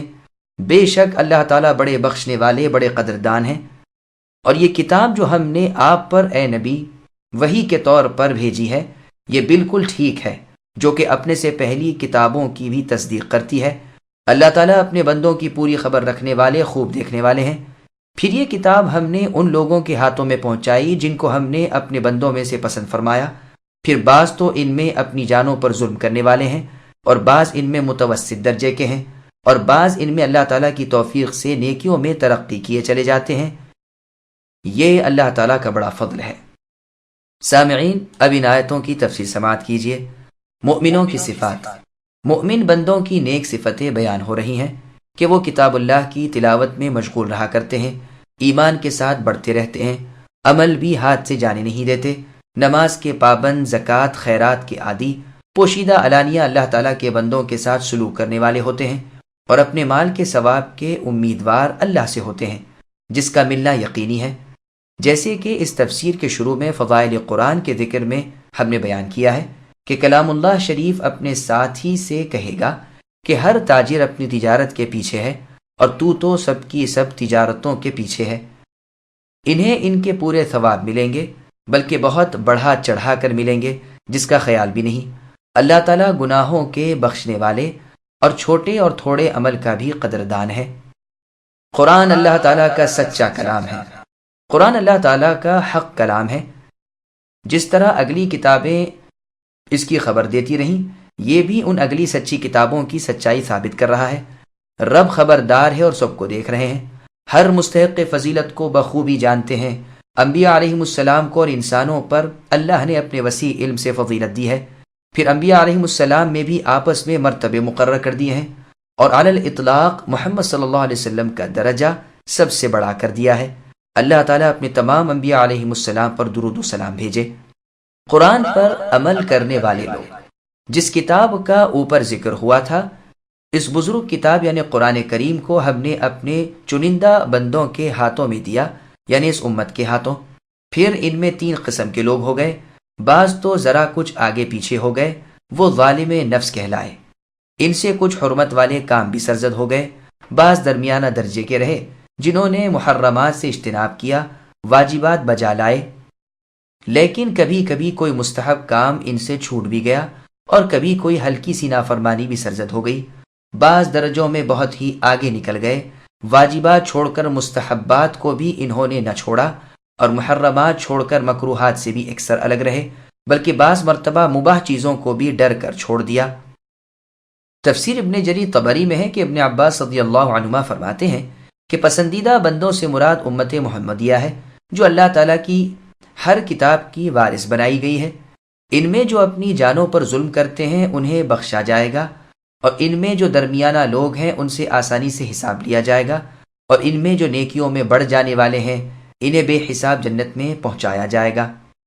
مستدرک حاکم میں ہے، ام المؤمنین عائشہ رضی اللہ عنہا سے اس آیت کے بارے میں سوال ہوتا ہے تو آپ فرماتی ہیں، بیٹا یہ سب جنتی لوگ ہیں۔ سابقون بالخیرات تو وہ ہیں جو رسول اللہ کے زمانے میں تھے، جنہیں خود رسول اللہ نے جنت کی بشارت دی۔ مقتصد وہ ہیں جنہوں نے آپ کے نقش قدم کی پیروی کی یہاں تک کہ ان سے مل گئے، اور ظالم لنفسہ ہی مجھ تجھ جیسے ہیں۔ خیال فرمائیے کہ عائشہ صدیقہ رضی اللہ عنہا باوجود یہ کہ سابقون بالخیرات میں سے بلکہ ان میں سے بھی بہترین درجے والوں میں سے ہیں، لیکن کس طرح اپنے آپ کو متواضع بناتی ہیں۔ حالانکہ صحیح بخاری اور مسلم کی حدیث میں آ چکا ہے کہ تمام عورتوں پر ام المؤمنین عائشہ رضی اللہ عنہا کو وہی فضیلت ہے جو فضیلت ثرید نامی کھانے کو ہر قسم کے کھانے پر ہے۔ عثمان ابن عفان رضی اللہ عنہ فرماتے ہیں، ظالم لنفسہ تو ہمارے بدوی لوگ ہیں، اور مقتصد ہمارے شہری لوگ ہیں، اور سابق ہمارے مجاہد ہیں۔ کعب الاحبار رحمہ اللہ فرماتے ہیں کہ یہ تینوں قسم کے لوگ اسی امت میں سے ہیں اور سب جنتی ہیں، کیونکہ اللہ تعالیٰ نے ان تینوں قسم کے لوگوں کے ذکر کے بعد جنت کا ذکر کر کے پھر فرمایا ہے وَالَّذِينَ كَفَرُوا لَهُمْ نَارُ جَهَنَّمْ، پس یہ لوگ دوزخی ہیں۔ ابن عباس رضی اللہ عنہما نے کعب رحمہ اللہ سے اس آیت کے بارے میں سوال کیا تو آپ نے فرمایا کعب کے رب کی قسم یہ سب ایک ہی زمرے میں ہیں، ہاں اعمال کے مطابق ان کے درجات کم و بیش ہیں۔ ابو اسحاق السبیعی رحمہ اللہ بھی اس آیت کے بارے میں فرماتے ہیں کہ یہ تینوں جماعتیں ناجی ہیں، یعنی نجات پانے والی ہیں۔ محمد بن حنفیہ رحمہ اللہ فرماتے ہیں یہ امت مرحومہ ہے، ان کے گنہگاروں کو بخش دیا جائے گا اور ان کے مقتصد اللہ کے پاس جنت میں ہوں گے اور ان کے سابق بلند درجوں میں ہوں گے۔ محمد بن علی باقر فرماتے ہیں کہ یہاں جن لوگوں کو ظالم لنفسی ہی کہا گیا ہے یہ وہ لوگ ہیں جنہوں نے گناہ بھی کیے تھے اور نیکیاں بھی۔ ان احادیث اور آثار کو سامنے رکھ کر یہ تو صاف معلوم ہو جاتا ہے کہ اس آیت میں عموم ہے اور اس امت کے ان تینوں قسموں کو یہ شامل ہے۔ بس علماء کرام اس نعمت کے ساتھ سب سے زیادہ رشک کے قابل ہیں اور اس رحمت کے سب سے زیادہ حقدار ہیں۔ جنات عدن يدخلونها يحلون فيها من أساور من ذهب ولؤلؤا ولباسهم فيها حرير وقالوا الحمد لله الذي أذهب عنا الحزن إن ربنا لغفور شكور الذي أحلنا دار المقامة من فضله لا يمسنا فيها نصب ولا يمسنا فيها لغوب۔ وہ باغات ہیں ہمیشہ رہنے کے جن میں یہ لوگ داخل ہوں گے، سونے کے کنگن اور موتی پہنائے جائیں گے اور پوشاک ان کی وہاں ریشم کی ہوگی، اور کہیں گے کہ اللہ تعالیٰ کا لاکھ لاکھ شکر ہے جنہوں نے ہم سے غم دور کیا۔ بے شک ہمارے پروردگار اللہ تعالیٰ بڑے بخشنے والے بڑے قدردان ہیں، جس نے ہم کو اپنے فضل سے ہمیشہ رہنے کے مقام میں لا اتارا جہاں نہ ہم کو کوئی تکلیف پہنچے گی اور نہ ہم کو کوئی تنگی پہنچے گی۔ سامعین اب آیتوں کی تفصیل سماعت کیجیے۔ اہل جنت پر انعامات۔ اللہ تعالیٰ فرماتے ہیں جن برگزیدہ لوگوں کو ہم نے وارث کتاب اللہ کیا ہے انہیں قیامت کے دن ہمیشگی اور دائمی اور ابدی نعمتوں والی جنتوں میں پہنچائیں گے جہاں انہیں سونے اور موتیوں کے کنگن پہنائے جائیں گے۔ صحیح مسلم میں اللہ کے رسول کا فرمان ہے مومن کا زیور جنت میں وہاں تک ہوگا جہاں تک اس کے وضو کا پانی پہنچتا ہے، اس کا لباس وہاں خالص ریشمی ہوگا جس سے دنیا میں وہ ممانعت کر دیے گئے تھے۔ صحیح بخاری نے صحیح مسلم اور سنن نسائی الکبریٰ میں رسول اللہ کا فرمان ہے جو شخص یہاں یعنی دنیا میں حریر اور ریشم پہنے گا وہ اسے آخرت میں نہیں پہنا جائے گا۔ اور صحیح بخاری نیز مسلم ہی کی حدیث میں ہے آپ نے فرمایا یہ ریشم کافروں کے لیے دنیا میں ہے اور تم مؤمنوں کے لیے آخرت میں ہے۔ طبرانی میں ہے موت کے وقت بھی انہیں کوئی گھبراہٹ نہیں ہوگی۔ ابن عباس رضی اللہ عنہما کا فرمان ہے ان کی بڑی بڑی اور بہت سی خطائیں معاف کر دی گئیں اور چھوٹی چھوٹی اور کم مقدار نیکیاں قدردانی کے ساتھ قبول فرمائی گئیں۔ یہ کہیں گے اللہ تعالیٰ کا شکر ہے جس نے اپنے فضل و کرم لطف و رحم سے یہ پاکیزہ بلند ترین مقامات عطا فرمائے، ہمارے اعمال تو اس قابل تھے ہی نہیں۔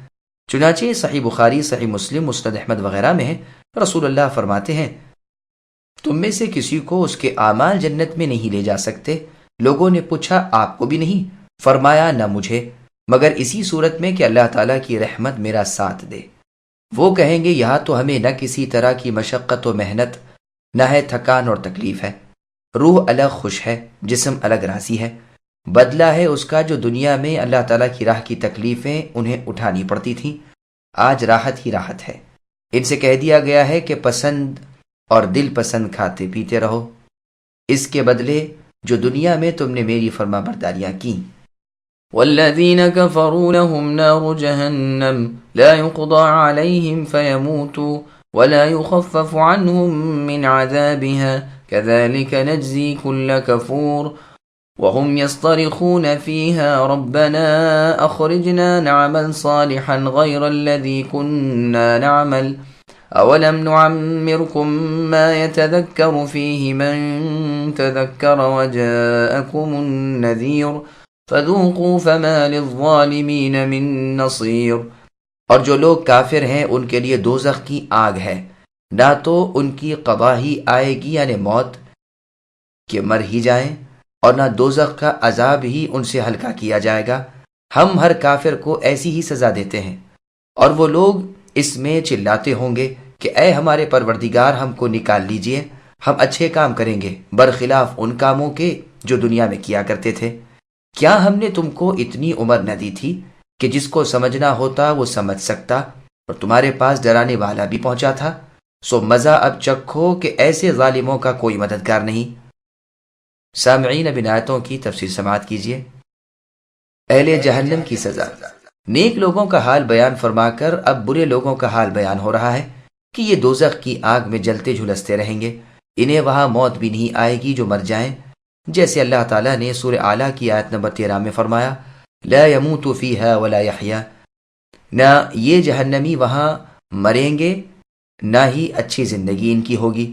صحیح مسلم شریف میں ہے، رسول اللہ فرماتے ہیں، جو ابدی جہنمی ہیں انہیں وہاں موت نہیں آئے گی اور نہ اچھی زندگی ملے گی۔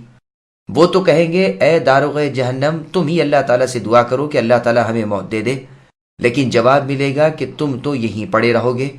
بس وہ تو موت کو اپنے لیے راحت سمجھیں گے، لیکن وہ آئے گی ہی نہیں، نہ مرے نہ عذابوں میں کمی دیکھیں، جیسے اللہ تعالیٰ نے سورہ زخرف کی آیت نمبر 74 اور 75 میں فرمایا، ان المجرمین فی عذاب جہنم خالدون لا یفتر عنہم وہم فیہ مبلسون، یعنی کفار دائماً عذاب جہنم میں رہیں گے، جو عذاب کبھی بھی نہ ہٹیں گے نہ کم ہوں گے، یہ تمام بھلائی سے محض مایوس ہوں گے۔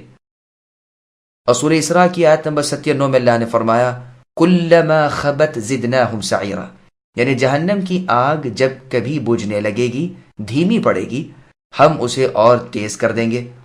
اور سورہ نبا کی آیت نمبر 30 میں فرمایا، فذوقوا فلن نزیدکم الا عذابا، کہ اے جہنمیوں اب لو مزے چکھو، عذاب ہی عذاب تمہارے لیے بڑھتے رہیں گے۔ کافروں کا یہی بدلہ ہے، وہ چیخ پکار کریں گے، ہائے وائے کریں گے، دنیا کی طرف لوٹنا چاہیں گے، اقرار کریں گے کہ اب ہم گناہ نہیں کریں گے، نیکیاں کریں گے، لیکن رب العالمین خوب جانتے ہیں کہ اگر یہ واپس بھی جائیں تو وہی سرکشی کریں گے، اسی لیے ان کا یہ ارمان پورا نہ ہوگا۔ جیسے اور جگہ اللہ نے فرمایا کہ انہیں ان کے اس سوال پر جواب ملے گا کہ تم وہی تو ہو کہ جب اللہ تعالیٰ کی وحدانیت کا بیان ہوتا تھا تو تم کفر کرنے لگتے تھے، وہاں اللہ کے ساتھ شرک کرنے میں تمہیں مزہ آتا تھا، پس اب بھی اگر تمہیں دنیا میں لوٹا دیا گیا تو وہی کرو گے جس سے منع کیے جاتے ہو۔ پس فرمایا، دنیا میں تم بہت جیے، تم اس لمبی مدت میں بہت کچھ کر سکتے تھے، مثلا 70 سال جیے یا 60 وغیرہ۔ قتادہ رحمہ اللہ کا قول ہے کہ لمبی عمر بھی اللہ تعالیٰ کی طرف سے حجت پوری کرنا ہے۔ اللہ تعالیٰ سے پناہ مانگنی چاہیے کہ عمر کے بڑھنے کے ساتھ ہی انسان برائیوں میں بڑھتا چلا جائے۔ دیکھو تو یہ آیت جب اتری ہے اس وقت بعض لوگ صرف 18 سال کی عمر کے ہی تھے۔ وہب ابن منبہ رحمہ اللہ فرماتے ہیں مراد 20 سال کی عمر ہے۔ حسن رحمہ اللہ فرماتے ہیں 40 سال کی عمر میں انسان کو ہوشیار ہو جانا چاہیے۔ ابن عباس رضی اللہ عنہما فرماتے ہیں اس عمر تک پہنچنا اللہ تعالیٰ کی طرف سے عذر بندی ہو جاتا ہے۔ آپ ہی سے 60 سال بھی مروی ہیں اور یہی زیادہ صحیح بھی ہے، جیسے ایک حدیث میں بھی ہے۔ گو امام ابن جریر رحمہ اللہ اس کی سند میں کلام کرتے ہیں، لیکن وہ کلام ٹھیک نہیں۔ علی رضی اللہ عنہ سے بھی 60 سال ہی مروی ہیں۔ ابن عباس رضی اللہ عنہما فرماتے ہیں قیامت کے دن ایک منادی یعنی آواز لگانے والا آواز لگائے گا، جس میں ایک آواز یہ بھی ہوگی کہ 60 سال کی عمر کو پہنچ جانے والے کہاں ہیں، لیکن اس کی سند ٹھیک نہیں۔ مسند احمد میں ہے، رسول اللہ صلی اللہ علیہ وسلم فرماتے ہیں جسے اللہ تبارک و تعالیٰ نے 60-70 سال کی عمر کو پہنچا دیا، اس شخص کا کوئی عذر بھی اللہ تعالیٰ کے ہاں نہیں چلے گا۔ صحیح بخاری کتاب الرقاق میں ہے، رسول اللہ نے فرمایا اس شخص کا عذر اللہ تعالیٰ نے کاٹ دیا جسے 60 سال تک دنیا میں رکھا۔ اس حدیث کی اور سندیں بھی ہیں، لیکن اگر نہ بھی ہوتی تو بھی صرف امام بخاری رحمہ اللہ کا اسے اپنی صحیح میں وارد کرنا اس کی صحت کا کافی ثبوت تھا۔ ابن جریر رحمہ اللہ کا یہ کہنا کہ اس کی سند کی جانچ کی ضرورت نہیں ہے، امام بخاری رحمہ اللہ کے صحیح کہنے کے مقابلے میں ایک جو کی بھی قیمت نہیں رکھتا، واللہ اعلم۔ بعض لوگ کہتے ہیں اطباء کے نزدیک طبعی عمر 120 برس کی ہے، 60 سال تک تو انسان بڑھوتری میں رہتا ہے، پھر گھٹنا شروع ہو جاتا ہے، پس آیت میں بھی اسی عمر کو مراد لینا اچھا ہے، اور یہی اس امت کی غالب عمر ہے۔ چنانچہ سنن ترمذی اور سنن ابن ماجہ میں رسول اللہ صلی اللہ علیہ وسلم کا فرمان ہے میری امت کی عمریں 60 سے 70 سال تک ہیں اور اس سے تجاوز کرنے والے کم ہیں۔ امام ترمذی رحمہ اللہ تو اس حدیث کی نسبت فرماتے ہیں اس کی اور کوئی سند نہیں، لیکن تعجب ہے کہ امام صاحب نے یہ کیسے فرما دیا۔ اس کی ایک دوسری سند ابن ابی دنیا میں موجود ہے، خود ترمذی میں بھی یہ حدیث دوسری سند سے کتاب الزہد میں مروی ہے۔ اللہ تعالیٰ کا سورہ نجم کی آیت نمبر 56 میں فرمان ہے ھذا نذیر من النذر الاولی، یہ پیغمبر نذیر ہیں، ڈرانے والے ہیں۔ پس عمر دے کر رسول بھیج کر اپنی حجت اللہ نے پوری کر دی، چنانچہ قیامت کے دن بھی جب دوزخی تمنائے موت کریں گے تو یہی جواب ملے گا کہ تمہارے پاس حق آ چکا تھا، یعنی رسول کی زبانی ہم پیغام حق تمہیں پہنچا چکے تھے لیکن تم نہ مانے۔ اور سورہ بنی اسرائیل کی آیت نمبر 15 میں ہے وَمَا كُنَّا مُعَذِّبِينَ حَتَّى نَبْعَثَ رَسُولًا، یعنی ہم جب تک رسول نہ بھیج دیں عذاب نہیں کرتے۔ سورہ تبارک میں فرمایا ہے جب جہنمی جہنم میں ڈالے جائیں گے تو وہاں کے داروغے ان سے پوچھیں گے کہ کیا تمہارے پاس ڈرانے والے نہیں آئے تھے؟ یہ جواب دیں گے کہ ہاں آئے تھے، لیکن ہم نے انہیں نہ مانا، انہیں جھوٹا جانا اور کہہ دیا کہ اللہ تعالی نے تو کوئی کتاب وغیرہ نازل نہیں فرمائی، تم یوں ہی بک رہے ہو۔ پس آج قیامت کے دن ان سے کہہ دیا جائے گا کہ نبیوں کی مخالفت کا مزہ چکھو، مدت العمر انہیں جھٹلاتے رہے، اب آج بدلے اٹھاؤ، سن لو کوئی نہ کھڑا ہوگا جو تمہارے کام آ سکے، تمہاری کچھ مدد کر سکے اور عذابوں سے بچا سکے یا چھڑا سکے۔ ان اللہ عالم غیب السماوات والارض انه علیم بذات الصدور هو الذي جعلكم خلائف في الارض فمن كفر فعليه كفره ولا يزيد الكافرين كفرهم عند ربهم إلا مقتا ولا يزيد الكافرين كفرهم إلا خسارا قل أرأيتم شركاءكم الذين تدعون من دون الله أروني ماذا خلقوا من الأرض أم لهم شرك في السماوات أم آتيناهم كتابا فهم على بينة منه بل إن يعد الظالمون بعضهم بعضا إلا غرورا إن الله يمسك السماوات والأرض أن تزولا ولئن زالتا إن أمسكهما من أحد من بعده إنه كان حليما غفورا۔ بے شک اللہ تعالیٰ جاننے والے ہیں آسمانوں اور زمین کی پوشیدہ چیزوں کے، بے شک وہی جاننے والے ہیں دل کی چھپی باتوں کے، وہی ایسے ہیں جنہوں نے تم کو زمین میں آباد کیا۔ سو جو شخص کفر کرے گا اس کے کفر کا وبال اسی پر پڑے گا، اور کافروں کے لیے ان کا کفر ان کے پروردگار کے نزدیک ناراضی ہی بڑھنے کا باعث ہوتا ہے، اور کافروں کے لیے ان کا کفر خسارہ ہی بڑھنے کا باعث ہوتا ہے۔ اے نبی آپ کہیے کہ تم اپنے ان شریکوں کا حال تو بتلاؤ جن کو تم اللہ تعالیٰ کے سوا پوجا کرتے ہو، یعنی مجھ کو یہ بتلاؤ کہ انہوں نے زمین کا کون سا جز بنایا ہے، یا ان کا آسمان میں کچھ ساجھا ہے، یا ہم نے ان کو کوئی کتاب دی ہے کہ یہ اس کی دلیل پر قائم ہو، بلکہ یہ ظالم اور ایک دوسرے سے نرے دھوکے کی باتیں کا وعدہ کرتے آتے ہیں۔ یقینی بات ہے کہ اللہ تعالیٰ آسمانوں اور زمین کو تھامے ہوئے ہیں کہ وہ موجودہ حالت کو چھوڑ نہ دیں، اور اگر وہ موجودہ حالت کو چھوڑ بھی دیں تو پھر اللہ تعالیٰ کے سوا اور کوئی ان کو تھام بھی نہیں سکتا۔ وہ اللہ تعالیٰ بردبار ہیں اور بخشنے والے ہیں۔ سامعین اب آیتوں کی تفسیر سماعت کیجیے۔ اللہ تعالیٰ دل کے بھیدوں کو جانتے ہیں۔ اللہ تعالیٰ اپنے وسیع اور بے پایا علم کا بیان فرما رہے ہیں کہ وہ تو آسمان و زمین کی ہر چیز کے عالم ہے، دلوں کے بھید سینوں کی باتیں اللہ پر عیاں ہیں، ہر عامل کو اس کے عمل کا وہ بدلا دیں گے۔ اللہ نے تمہیں زمین میں ایک دوسرے کا خلیفہ بنایا ہے، کافروں کے کفر کا وبال خود ان پر ہے، وہ جوں اپنے اپنے کفر میں بڑھتے ہیں وہاں اللہ تعالیٰ کی ناراضگی ان پر بڑھتی ہے اور ان کا نقصان اور زیادہ ہو جاتا ہے، برخلاف مومن کے کہ اس کی عمر جس قدر بڑھتی ہے نیکیاں بڑھتی ہیں اور درجے پاتا ہے اور اللہ تعالیٰ کے ہاں مقبول ہوتا جاتا ہے۔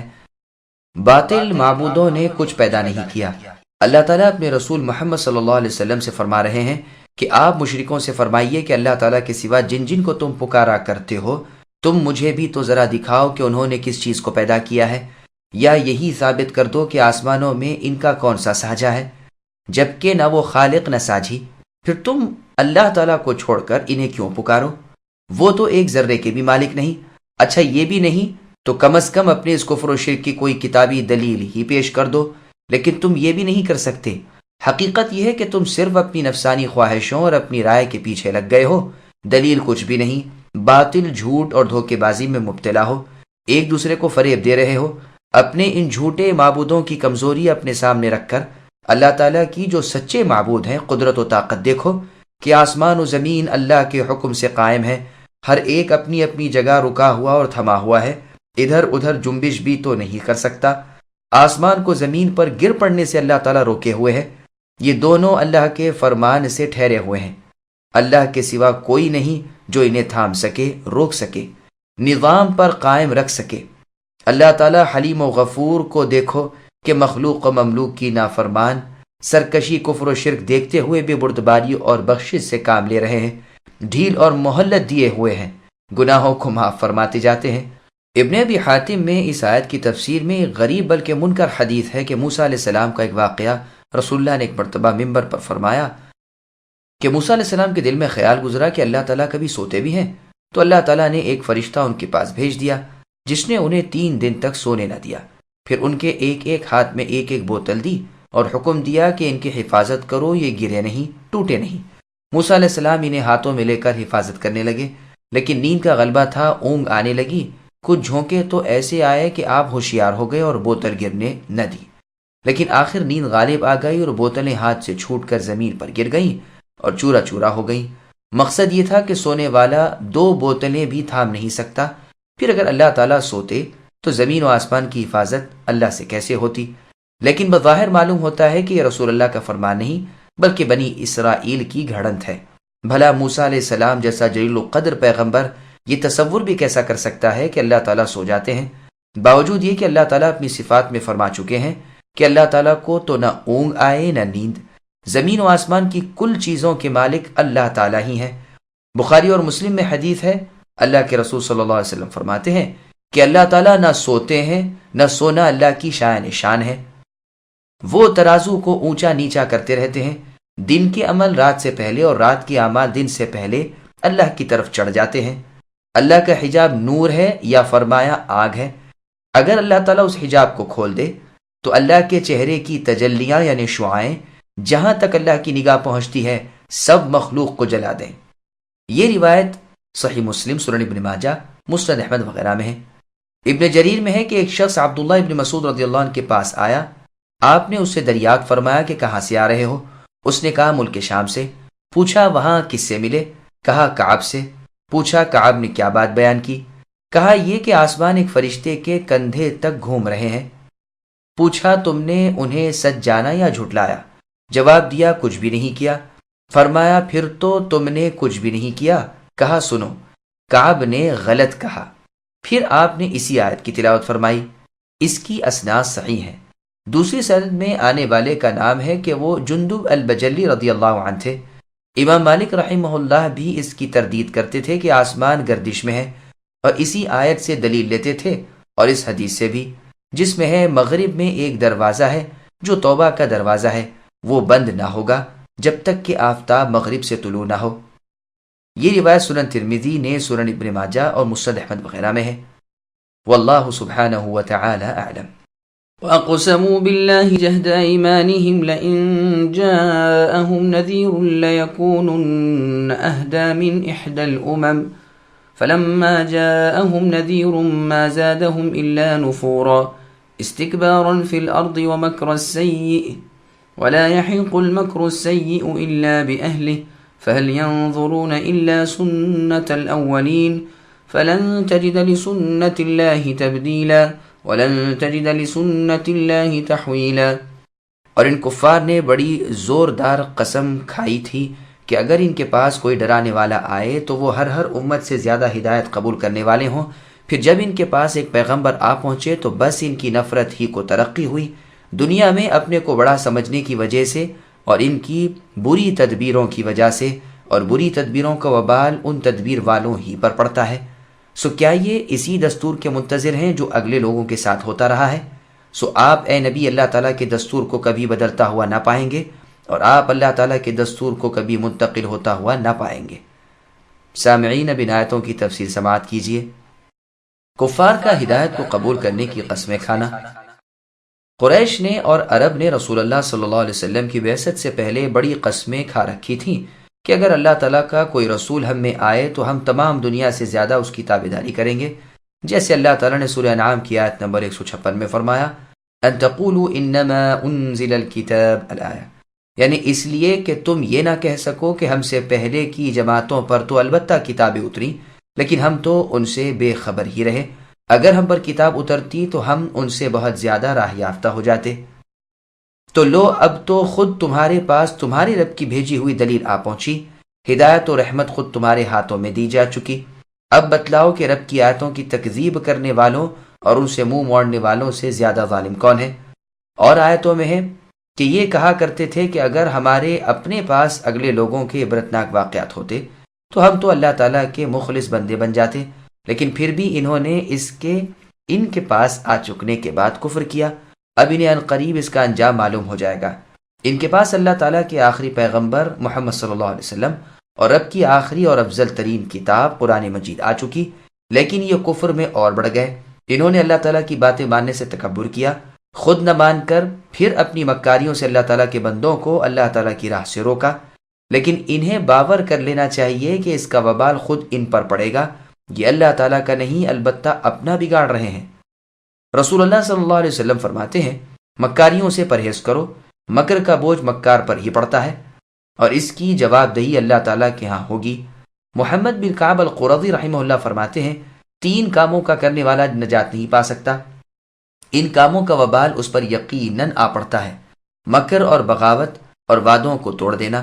پھر آپ نے یہی آیت پڑھی، انہیں صرف اسی کا انتظار ہے جو ان جیسے ان سے اگلوں کا حال ہوا کہ اللہ تعالیٰ کے رسولوں کی تکذیب اور فرمان رسول صلی اللہ علیہ وسلم کی مخالفت کی وجہ سے اللہ تعالیٰ کے دائمی عذاب ان پر آ گئے، پس یہ تو اللہ تعالیٰ کی عادت ہی ہے، اور اے نبی آپ غور کر لیجئے رب کی عادت بدلتی نہیں نہ پلٹی ہے، جس قوم پر عذاب کا ارادہ الہی ہو چکا پھر اس ارادے کے بدلنے پر کوئی قدرت نہیں رکھتا، نہ عذاب ان پر سے ہٹیں نہ وہ ان سے بچیں، نہ کوئی انہیں بچا سکے۔ واللہ اعلم۔ أولم يسيروا في الأرض فينظروا كيف كان عاقبة الذين من قبلهم وكانوا أشد منهم قوة وما كان الله ليعجزه من شيء في السماوات ولا في الأرض إنه كان عليما قديرا ولو يؤاخذ الله الناس بما كسبوا ما ترك على ظهرها من دابة ولكن يؤخرهم إلى أجل مسمى فإذا جاء أجلهم فإن الله كان بعباده بصيرا۔ اور کیا یہ لوگ زمین میں چلے پھرے نہیں جس میں دیکھتے بھالتے کہ جو لوگ ان سے پہلے ہو گزرے ہیں ان کا انجام کیا ہوا، حالانکہ وہ قوت میں ان سے بڑے ہوئے تھے، اور اللہ تعالیٰ ایسے نہیں ہے کہ کوئی چیز اللہ کو ہرا دے، نہ آسمان میں اور نہ زمین میں، وہ تو بڑے علم والے بڑی قدرت والے ہیں۔ اور اگر اللہ تعالیٰ لوگوں پر ان کے اعمال کے سبب دار و گیر فرمانے لگتے تو روئے زمین پر ایک متنفس کو نہ چھوڑتے، لیکن اللہ تعالیٰ ان کو ایک میعاد معین تک مہلت دے رہے ہیں، سو جب ان کی وہ میعاد آ پہنچے گی اللہ تعالیٰ خود آپ ہی اپنے بندوں کو دیکھ لیں گے۔ سامعین اب آیتوں کی تفسیر سماعت کیجیے۔ گزشتہ اقوام کے انجام سے عبرت پکڑو۔ حکم ہوتا ہے کہ ان منکروں سے فرما دیجیے کہ زمین میں چل پھر کر دیکھیں تو صحیح کہ ان جیسے ان سے اگلے لوگوں کے کیسے عبرتناک انجام ہوئے۔ ان کی نعمتیں چھن گئی، ان کے محلات اجاڑ دیے گئے، ان کی طاقت ختم ہو گئی، ان کے مال تباہ کر دیے گئے، ان کی اولادیں ہلاک کر دی گئیں۔ اللہ تعالیٰ کے عذاب ان پر سے کسی طرح نہ ٹلے، آئی ہوئی مصیبت کو وہ نہ ہٹا سکے، نوچ لیے گئے، تباہ و برباد ہو گئے، کچھ کام نہ آیا، کوئی فائدہ کسی سے نہ پہنچا۔ اللہ تعالیٰ کو کوئی ہرا نہیں سکتا، اللہ تعالیٰ کو کوئی امر عاجز نہیں کر سکتا، اللہ کا کوئی ارادہ مراد سے جدا نہیں، اللہ کا کوئی حکم کسی سے ٹل نہیں سکتا، وہ تمام کائنات کے عالم ہیں، وہ تمام کاموں پر قدرت رکھتے ہیں۔ اگر وہ اپنے بندوں کے تمام گناہوں پر پکڑ کرتے تو تمام آسمانوں والے اور زمینوں والے ہلاک ہو جاتے، جانور اور رزق تک برباد ہو جاتے، جانوروں کو ان کے گھونسلوں اور بھٹوں میں بھی عذاب پہنچ جاتا، زمین پر کوئی جانور باقی نہ بچتا۔ لیکن اب ڈھیل دیے ہوئے ہے، عذابوں کو مؤخر کیے ہوئے ہے، وقت آ رہا ہے کہ قیامت قائم ہو جائے اور حساب کتاب شروع ہو جائے، طاعت کا بدلہ اور ثواب ملے، نافرمانی کا عذاب اور اس پر سزا ہو۔ اجل آنے کے بعد پھر تاخیر نہیں ملنے کی۔ اللہ تعالیٰ اپنے بندوں کو دیکھ رہے ہیں اور وہ بخوبی دیکھنے والے ہیں۔